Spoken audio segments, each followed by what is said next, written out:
ಬಗ್ಗೆ ನಾನೇನು ಗೊತ್ತಿಲ್ಲ, ಅವ್ರ ಬಗ್ಗೆ ಯಾವುದೂ ನೋಡಿಲ್ಲ. ಟಿ ವಿನಲ್ಲಿ ಅಲ್ಲಿ ಇಲ್ಲಿ ಬರ್ತಾ ಇದೆ ಅಂತ ಈ ಮೊಬೈಲ್ ವಾಟ್ಸಾಪಲ್ಲಿ ನಂಗ್ಲಿ ಹತ್ರ ಟೋಲ್ ಹತ್ರ ಹಿಡ್ಕೊಂಡು ಹೋಗಿದ್ದಾರೆ ಅಂತ ಗೊತ್ತಾಯ್ತು ಅಷ್ಟೇ.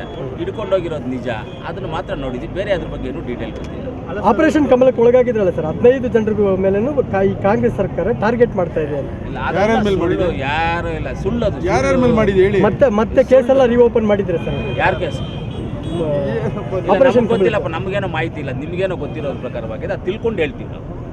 ಸರ್, ಈಗ ಒಂದು ಆಡಿಯೋ ವೈರಲ್ ಆಗಿದೆ. ಆಡಿಯೋದಲ್ಲಿ ಅವರು ದಲಿತ ಸಮಾಜವನ್ನು ಗುರಿಯಾಗಿಸಿಕೊಂಡು ಮಾತಾಡಿರೋದು, ಯಾವುದೇ ನೋಡಿ, ಶಾಸಕರಾದವರು ಈ ಥರ ಯಾವುದೇ ಸಮಾಜವನ್ನು ಯಾರಿಗೂ ನಿಂದನೆ ಮಾಡುವಂಥ ಹಕ್ಕು ಯಾರಿಗೂ ಇಲ್ಲ.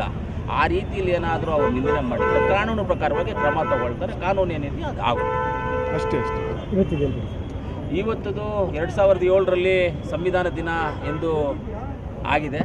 ಇವತ್ತು ಆ ಸಂವಿಧಾನ ದಿನವನ್ನು ಇಲ್ಲಿ ಈಗಿರ್ತಕ್ಕಂಥ ಹೊಸ ಪೀಳಿಗೆ ಮಕ್ಕಳಿಗೆ ಈ ಸಂವಿಧಾನ ಅಂದರೆ ಏನು, ಇದ್ರ ಬಗ್ಗೆ ಅವರು ತಿಳ್ಕೊಳ್ಳುವಂಥ ಕಾರ್ಯಕ್ರಮವನ್ನು ಮಾಡಬೇಕು ಅಂತ ಇವತ್ತು ಸಂವಿಧಾನ ದಿನ ಅಂತೇಳಿ ಇವತ್ತು ಬೀದರಿಂದ ಚಾಮರಾಜನಗರವರೆಗೂ ಮಾನವ ಸರಪಳಿಯನ್ನು ಮಾಡಿದ್ದೀವಿ.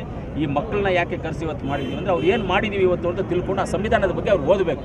ನಮ್ಮ ಸಂವಿಧಾನ ಏನು, ನಾವು ಯಾವ ರೀತಿಯಲ್ಲಿ ಇದ್ದೀವಿ, ಆ ಸಂವಿಧಾನದಲ್ಲಿ ನಮಗೇನು ರಕ್ಷಣೆ ಇದೆ, ಏನು ರಕ್ಷಣೆ ಇಲ್ಲ ಅನ್ನೋದ್ರ ಬಗ್ಗೆ ಅವ್ರು ತಿಳ್ಕೋಬೇಕು. ಆದ್ದರಿಂದ ಇವತ್ತು ಈ ಕಾರ್ಯಕ್ರಮ ಮಾಡಿದ್ದೀವಿ. ಇದು ಒಂದು ಒಳ್ಳೆಯ ಕಾರ್ಯಕ್ರಮ, ಉತ್ತಮವಾದ ಕಾರ್ಯಕ್ರಮ. ಎಲ್ಲರೂ ಈ ಸಂವಿಧಾನವನ್ನು ಓದಿ ಅದರ ಬಗ್ಗೆ ತಿಳ್ಕೊಳ್ಳೋದು ತುಂಬ ಒಳ್ಳೆಯದು. Thank you sir. ಮೀಟಿಂಗು ಎಷ್ಟು ಮಾಡೋದು ಇದು 19 ನಿಗದಿಯಾಗಿದೆ.